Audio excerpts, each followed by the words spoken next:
ترچناپلی جنوبی ہند کی تکون کے مشرقی ساحل پر واقع ایک صنعتی اور دیومالائی شہر ہے جس کے منظر دنیا میں دور دور تک مشہور ہیں۔ میں نے پچھلے خط کی طرح اس خط کو بھی پھاڑ کر باتھ روم کے سنگ میں بہا دیا۔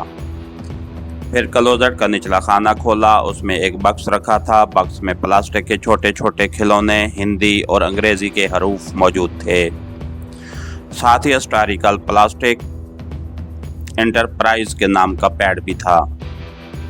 اس پیڈ کے نیچے دلی سے ترچناپلی کا ایئر ٹکٹ موجود تھا۔ میں نے پلاسٹ کے یہ نمونے نکال کر اپنے بریف کیس میں رکھ لیے۔ کلوزٹ کے دوسرے خانے میں 2-4 بڑی قیمتی قمیضیں اور پتلونیں پڑی تھیں۔ میں نے انہیں اسی طرح رہنے دیا۔ وردی بدل کر سلیپنگ سوٹ پہنا، مجھے نیند آ رہی تھی۔ میں نے کمرے کا دروازہ اندر سے لاک کیا اور 6 بجے کا الارم لگا کر گہری نیند سو گیا۔ صبح 6 بجے میں نے اٹھ کر غسل کیا۔ حیرانی کی بات تھی کہ بنگلہ پورے کا پورا خالی تھا، کوئی نوکر بھی نہیں تھا، لیکن جب میں غسل کے بعد ڈرائنگ روم میں آیا تو وہاں میز پر میرا ناشتہ لگا ہوا تھا۔ چائے کی کیتلی گرم تھی۔ میں نے ناشتہ کیا۔ 10 منٹ بعد بریف کیس ہاتھ میں لیے میں بنگلے سے نکلا تو پورچ میں وہی رات والی ایمبیسڈر گاڑی کھڑی تھی۔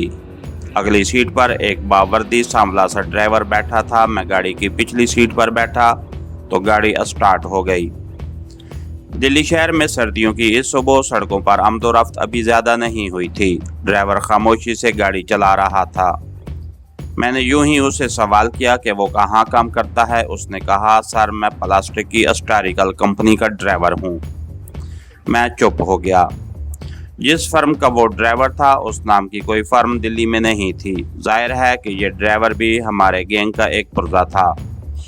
اس کے بعد میں نے اسے کوئی بات نہیں کی۔ گاڑی ایئرپورٹ کے احاطے میں جا کر رک گئی۔ انڈین ایئر لائنز کی بوئنگ ایئر بس میں میری سیٹ پہلے سے بک تھی۔ یہ سیٹ فرسٹ کلاس میں نہیں بلکہ اکانومی کلاس میں تھی، جس میں سیلز ایجنٹ عام طور پر سفر کرتے ہیں۔ جہاز ٹیک آف کرنے کے بعد جنوبی بھارتی کی طرف محو پرواز تھا اور میں اپنی سیٹ پر چپ چاپ بیٹھا اخبار سامنے رکھے سوچ رہا تھا کہ جس مکتی باہنی والے افیسر کو قتل کر کے میں نے اس کا روپ دار رکھا ہے، وہ اس پاکستان دشمن ملٹری انٹیلیجنس گروہ کا نہ صرف اہم آدمی تھا بلکہ اس منصوبے میں کلیدی حیثیت بھی رکھتا ہوگا۔ جب ہی مجھے تیزی سے ایک جگہ سے بذریعہ ایئر فلائٹ دوسری جگہ پہنچایا جا رہا تھا۔ میری سیٹ کھڑکی کے پاس تھی۔ بائیں جانب ایک مدراسی بابو بیٹھا کافی پی رہا تھا۔ اس نے کئی بار مجھ سے بات کرنے کی کوشش کی مگر میں نے ہر بار ہوں ہاں کر کے اسے ٹال دیا۔ دن کے 11 بجنے والے تھے کہ جہاز ترچناپلی کے ایئرپورٹ پر لینڈ کر گیا۔ میں بریف کیس تھامے ایئرپورٹ سے باہر آ گیا۔ ترچناپلی میں شمالی ہند والی سردی نہیں تھی بلکہ موسم خوشگوار تھا۔ پروگرام کے مطابق میں ایئرپورٹ کے عقبی علاقے میں نکل گیا۔ یہاں ایک بہت بڑا چلڈرن پارک تھا جس میں پام اور ناریل کے جھنڈ کھڑے تھے۔ میں نے ایک ریڑھی والے سے آئس کریم خریدی اور یہ تاثر دینے کی کوشش کرتے ہوئے کہ میں پارک میں کچھ دیر آرام کرنا چاہتا ہوں، پارک کے گراؤنڈ میں داخل ہو گیا۔ میری نگاہ سیمنٹ کے بینچوں پر تھی۔ ہر بینچ پر اس کا نمبر لگا ہوا تھا۔ سب سے پہلا جو بینچ مجھے نظر آیا اس کا نمبر 11 تھا اور وہاں 2 مدراسی آیائیں بیٹھی باتیں کر رہی تھیں۔ بچے ان کے قریب ہی گھاس پر کھیل رہے تھے۔ میں خاموشی سے گزر گیا۔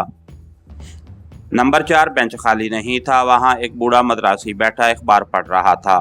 میں کچھ فاصلے پر ایک ناریل کے نیچے گھاس پر بیٹھ گیا۔ آئس کریم ختم ہو گئی تو میں بریف کیس سے انگریزی اخبار نکال کر پڑھنے لگا۔ میری نظریں بار بار بوڑھے مدراسی پر اٹھ جاتی۔ کم بخت جم کر بیٹھا ہوا تھا اور اس کے اٹھنے کے آثار نظر نہیں آ رہے تھے۔ میں نے دیکھا کہ بینچ کے قریب ہی ایک درخت کے ساتھ ڈسٹ بن بھی تھا جس میں کاغذ کے ٹکڑے اور آئس کریم کے خالی ڈبے پڑے تھے۔ اسی ٹوکری کے نیچے وہ خط رکھا ہوا تھا جسے حاصل کرنے کے لیے میں پارک میں آیا تھا، لیکن بوڑھے مدراسی کی وجہ سے میں اسے نہیں نکال سکتا تھا۔ میری نظریں اخبار پر جمی ہوئی تھیں کہ ایک گیند میرے پاؤں سے ٹکرایا۔ میں نے دیکھا کہ چند قدموں کے فاصلے پر ایک بچہ گاڑی میں بیٹھا 3-4 برس کا بچہ تالی بجا رہا تھا اور اس کے پاس ہی ایک دراز قد سانولی سی ساڑی پوش لڑکی کھڑی میری طرف دیکھ رہی تھی۔ میں نے گیند اٹھا لی۔ وہ لڑکی مسکراتی ہوئی میرے پاس آ کر اپنی زبان میں کچھ بولی۔ میں نے گیند اس کی طرف بڑھاتے ہوئے انگریزی میں کہا کہ میں اس کی زبان نہیں بول سکتا۔ جنوبی ہند میں انگریزی عام ہے۔ یہاں کا ہر آدمی انگریزی میں بات کر لیتا ہے اور میٹرک پاس لڑکے لڑکیاں تو بڑی اچھی انگریزی بول لیتے ہیں۔ اس لڑکی کی ساڑی کا رنگ جامنی تھا۔ رنگ وہاں کی عورتوں کی طرح سانولا تھا اور سیاہ بالوں میں سفید پھولوں کا جوڑا لگا رکھا تھا۔ اس نے گیند لے کر انگریزی میں میرا شکریہ ادا کیا اور مسکراتی ہوئی واپس چلی گئی۔ اس کی مسکراہٹ میں گہری اور پر اسرار سی دلکشی تھی۔ میں اس کے دلکش سراپا سے نظریں نہ ہٹا سکا۔ وہ گاڑی کو دھکیلتی آگے چل دی۔ درختوں کے جھنڈ میں جاتے ہوئے اس نے پلٹ کر میری طرف دیکھا۔ اس کے ہونٹوں پر وہی پر اسرار مسکراہٹ تھی۔ خدا خدا کر کے مدراسی بوڑھا بینچ پر سے اٹھا، اخبار لپیٹ کر اپنی صدری کی جیب میں ٹھونسا اور لاٹھی ٹیکتا ہوا پارک کے دروازے کی طرف چل دیا۔ میں نے اطمینان کا سانس لیا اور اٹھ کر ٹہلنے لگا۔ پھر میں بینچ نمبر 4 پر جا کر بیٹھ گیا۔ جب مجھے اطمینان ہو گیا کہ کوئی میری طرف متوجہ نہیں تو میں ردی کی ٹوکری کو ٹٹولنے لگا۔ پلاسٹک کا ایک لفافہ موجود تھا۔ میں نے اندر سے نیلا لفافہ نکال کر جیب میں رکھا اور وہاں سے اٹھ کر ایئرپورٹ کے لاؤنج میں آ گیا۔ یہاں ایک مردانہ ٹوائلٹ میں جا کر میں نے خط کھول کر دیکھا جو انگریزی ٹائپ شدہ تھا۔ ترچنا پلی کے گول پٹا چوک میں کرشنا ہوٹل ہے۔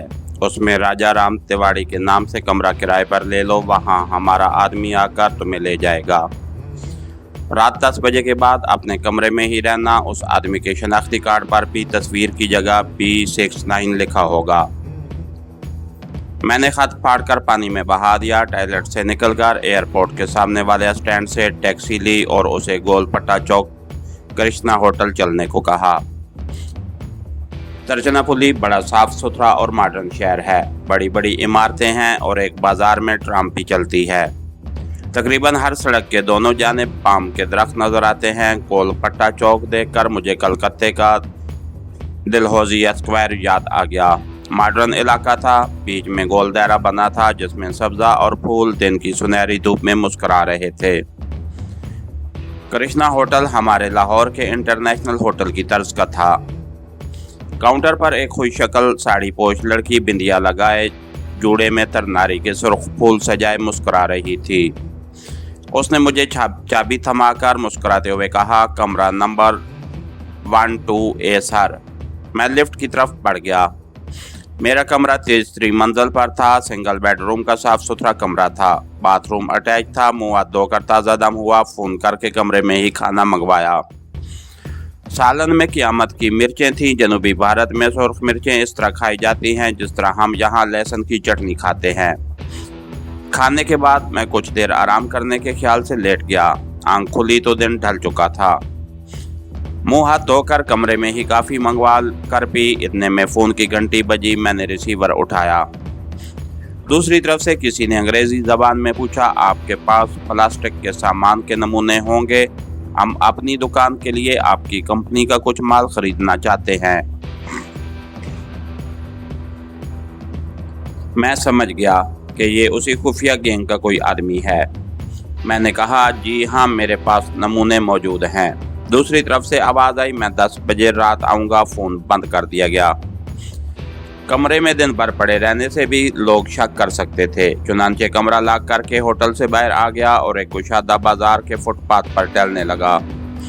شام ہو گئی تھی۔ فلیٹوں میں بتیاں جل اٹھیں۔ ساڑی پوش عورتیں اور دھوتی پوش دبلے پتلے مرد ادھر ادھر آ جا رہے تھے۔ ایک سینما گھر کے باہر ہیما مالیتی کی بہت بڑی تصویر لگی تھی۔ فلم کا نام تامل اور ہندی میں کاریکا لکھا تھا۔ بائیں جانب ایک مارکیٹ تھی جس کی دکانیں جگمگا رہی تھیں۔ ایک ریستوران کے باہر زرد کیلوں کے گچھے لٹک رہے تھے۔ جنوبی ہند میں زرد کیلوں کے گچھے ریستوران کے باہر لٹکانے کا رواج عام ہے۔ لوگ تامل، تیلگو اور کنٹری زبان میں باتیں کرتے ہیں جو میری سمجھ سے باہر تھیں۔ اچانک ہی میں نے کاسمیٹک کی ایک دکان سے اسی سانولی لڑکی کو نکلتے دیکھا جسے میں نے صبح چلڈرن پارک میں دیکھا تھا۔ اس وقت وہ سیاہ ساڑی میں ملبوس تھی جس کی پٹی سرخ تھی، ماتھے پر سرخ بندیا اور جوڑے میں سفید پھولوں کا گجرا تھا۔